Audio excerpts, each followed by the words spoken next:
Hello বন্ধুরা, welcome to my channel. আমি সুশান্ত। আজকের এই ভিডিওয়ে আমরা দ্বিতীয় শ্রেণীর আমার বইয়ের প্রথম পর্বের 4 ও 5 নম্বর পৃষ্ঠায় যে পড়াগুলি রয়েছে সেগুলি পড়ব এবং তার অ্যাক্টিভিটিগুলিকে সলভ করব। আর এর আগেও আমরা ক্লাস 2 এর অনেকগুলো ভিডিও দিয়েছি, সেগুলি তোমরা যদি দেখতে চাও প্লেলিস্টে গিয়ে দেখে নিতে পারো। আর চ্যানেলে যদি প্রথমে এসে থাকো অবশ্যই চ্যানেলটিকে সাবস্ক্রাইব করে নিও। তো দেখো এখানে কি বলেছে। প্রথমে দেখো একটি ছবি দেওয়া রয়েছে। ছবিটির মধ্যে কি দেখা যাচ্ছে দেখো, এই যে দুইজন বালক কি করছে, ঘুড়ি উড়াচ্ছে। দেখতে পেয়েছো, এই যে হাতেতে লকটা ধরে রয়েছে, এখানে লাটাই ধরে আছে একজন, আর এইখানেতে দুটো ঘর দেখা যাচ্ছে, দুটো তাল গাছ। অর্থাৎ এখানে একটা কিন্তু পুরো গ্রামের ছবি দেখতে পেয়েছো, চারিদিকে সবুজ গাছপালায় ভর্তি, কত সুন্দর একটা পরিবেশ। তো এইখানেতে যে পড়াটি রয়েছে দেখো, এই যে পড়াটির নামও কিন্তু বলেছে দেখো, ঘুড়ি ওড়াবার দিনে। বুঝতে পেরেছো, তার মানে ঘুড়ি উড়াচ্ছে আর কি। তো এর বিষয়ে তো এখানে কিছু বলেছে, দেখো পড়াটা আমরা এখন পড়ব। কি বলেছে, শুক্রবার এলে বিক্রমের ভারী মজা। তো এইখানেতে দেখো কিছু কালারিং করা কিন্তু শব্দ রয়েছে, ওইগুলিকে বলা হয় যুক্তবর্ণ। যুক্তবর্ণ কি, দুটো করে অক্ষর নিয়ে তবে একটা করে শব্দ তৈরি হয়েছে। এখানে দেখো তালবস্বরাস্য, এই যে এটাকে বলা হচ্ছে রফলা, অর্থাৎ তালবস্বরাস্য কয়রা ফলা, শুক্রবার। আবার দেখো বয়রাস্য কয়রা ফলা, এটাও বিক্রমের ভারী মজা। তাহলে এগুলিকে বলা হচ্ছে কয়রা ফলা, এরকম এগুলিকে বলা হয় কয়রা ফলা। বুঝে গেল? তাহলে কি হলো, যে শুক্রবার এলে বিক্রমের ভারী মজা। তোমরা কিন্তু এই বানানগুলোকে ভালো করে মুখস্থ করবে।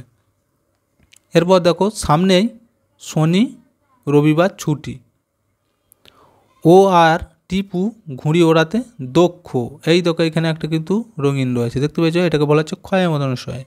তাহলে এটা দক্ষ, দ ক্ষয় মনসয়, দক্ষ। ঘুড়ি ওড়ানোয় ওদের সমকক্ষ কেউ নেই। আবার দেখো এখানেও একটা দেওয়া রয়েছে, এটাকে বলা হচ্ছে ক্ষয় মদনশয়। সমকক্ষ, সমকক্ষ মানে কি, মানে ওরা যেভাবে ঘুড়িটা ওড়ায় তার কাছে পিঠেও কেউ যেতে পারে না, মানে তারা খুব ভালো ঘুড়ি ওড়ায়। এই যে দক্ষ, দক্ষ মানে খুব একদম অভিজ্ঞ।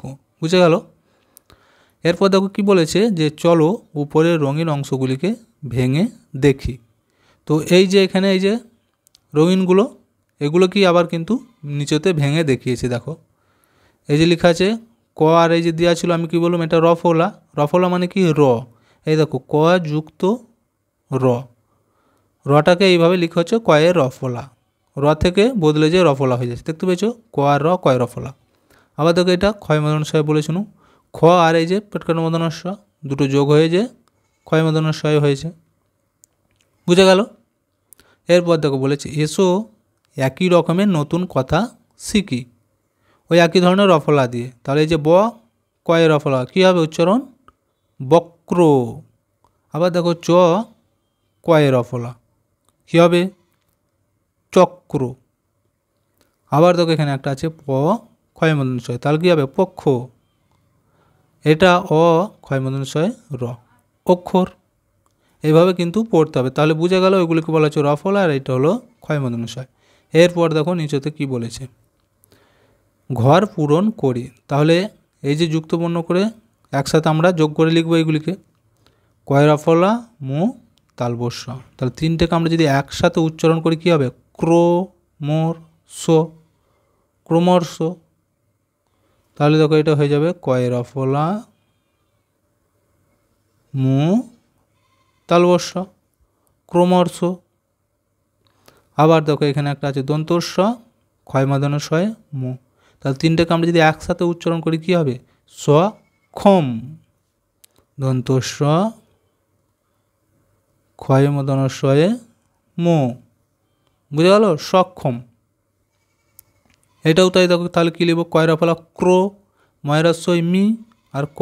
তাহলে একসাথে উচ্চারণ করলে হয়ে যাবে ক্রমিক।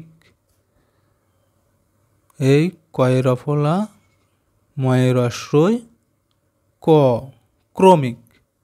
আবার দেখো এখানে আছে তালবস্বরাস্যই সি, ক্ষয় মদনশয় খ, আর এটা ক, শিক্ষক, শিক্ষক হয়ে যাবে এটা। তালবস্বরাস্যই ক্ষয় মদনশয়ে ক, শিক্ষক। বুঝে গেল? এইবার দেখো এর পরের পাতায় দেখো এখানেও কিন্তু একটি ভালো ছবি দেওয়া রয়েছে। দেখো একটা ছেলে আর একটি মেয়ে, তারা দুজনে আনন্দ করে হাত তুলে কি করছে একটা, তাই তো। আর এইখানে দেখো সবুজ গাছপালা দেখা যাচ্ছে, এইখানে একটা সূর্যের মতো দেখা যাচ্ছে, সূর্য। আর এইখানেতে পড়াতে দেখো কি বলেছে যে আকাশে কত তারা। দেখো এটা আমরা পড়ব কি বলেছে, রাতের আকাশে অসংখ্য তারা। এইখানেও দেখো কিন্তু কিছু এই যে কালারিং করা রয়েছে, তাহলে এইগুলোও এখানে যুক্তবর্ণ। দেখো অদন্তস্ব অনিষ্কার, এটা ক্ষয়ে জফলা, এই যে বাঁকানো দাঁড়িটা রয়েছে এটা হচ্ছে জফলা বলা হয়। অসংখ্য, অদন্তস্ব অনিষ্কার ক্ষয়ে জফলা, অসংখ্য তারা। তারা কি, রাতের আকাশে যেগুলো সে মিটমিট করে জ্বলে, তোমরা নিশ্চয়ই দেখেছো, সেগুলি কি তারা বলা হয়। মগ্ন হয়ে গুণী, এ দেখো ম গ তার নিচেই দন্তন্য, তাহলে গয়ে দন্তন্য হয় মগ্ন হয়ে গুণী। তার মানে রাতের আকাশে দেখবো অনেক তারা দেখা যায়, সেগুলিকে তারা গুনছে। দিনের আকাশে থাকে রবি, দিনের আকাশে কি থাকে, রবি। রবি মানে কি বলো তো, সূর্য। তাহলে ওই উপরে যে ছবিটি ছিল এটা সূর্যের ছবি, বুঝে গেল। দিনের আকাশে থাকে রবি, তার আলোয় জাগ্রত থাকে চারপাশ। এই দেখো এইখানে একটা যুক্তবর্ণ, বর্গী জয়াকা গয়ে রফলা, কি বলেছে এটা, মানে রফলা, জাগ্রত থাকে চারপাশ। রবির কিরণে মুছে যায় সব গ্লানি, গয়ে লয়ে আঁকা দন্তনয় রসে গ্লানি, এটাকে উচ্চারণ করলে হচ্ছে গ্লানি। তারপর দেখো মুগ্ধ, ময়রস্য এই যে গ আর ধ আছে, মুগ্ধ হয়ে দেখি, মুগ্ধ হয়ে দেখি, তাহলে বুঝে গেল পড়াটা। এরপর দেখো যুক্তবর্ণগুলি আমরা দেখব কি বলেছে। এই যে চলো উপরে রঙিন অংশগুলিকে ভেঙে দেখি। তো এই যে যুক্তবর্ণগুলি, এই যে এটা ছিল কি বর্ণ, জফলা মানে উঞ্জ, খ যোগ উঞ্জ, দেখতে পেয়েছো, উঞ্জটাকে এইভাবে জফলা হয়ে যায়, ক্ষয়ে জফলা। আবার এই যে গয়ে দন্তন্বয়ে, গ যোগ দন্তন্য, গয়ে দন্তন্বয়ে। আবার এটা গয়ে রফলা আছে, তাহলে গয়ের সাথে এই যে র, গয়ে রয়ে হয়ে রফলা হয়ে গেল। আর এটা গয়ে লয়ে, গ যোগ ল। আর এটা গয়ে ধয়ে, গ যোগ ধ, দেখতে পেয়েছো। এইবার কি বলেছে দেখো, যে এসো একই রকমের নতুন কথা শিখি। তাহলে ওরকম জফলা দিয়ে রফলা দিয়ে দেখো কি আছে, ময়রস্য ক্ষয়ে জফলা, কী হবে, মুখ্য। আবার আছে ভ গয়ে দন্তন্বয়ে, কী হবে, ভগ্ন। আবার দেখো গয়ে রফলা আছে, দেখতে পেয়েছো, এটা হয়ে যাবে তাহলে কি, অগ্র। আর এই যে গয়ে রফলা আকার মো, গ্রাম। আবার দেখো এখানে আছে গয়ে লয়ে আকার দন্তস্ব, কী হবে, গ্লাস। দ গয়ে ধয়ে দগ্ধ। এইভাবে কিন্তু তোমরা এই উচ্চারণগুলি ভালো করে শিখবে। আর ভিডিওটি যদি একবারে সম্পূর্ণ দেখতে না পারো, বা তোমরা যদি এতটি করে পড়তে না পারো, কিছুটা করে দেখবে এবং ভিডিওটি সেভ করে রেখে দেবে, আবার পরে প্লে করে আবার দেখে নেবে। তো দেখো এরপর কি বলেছে, ঘর পূরণ করি, একটি করে দেয়া হলো।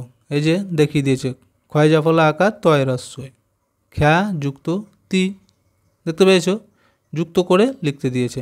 এরপর আমরা তাহলে লিখব বাকিগুলো।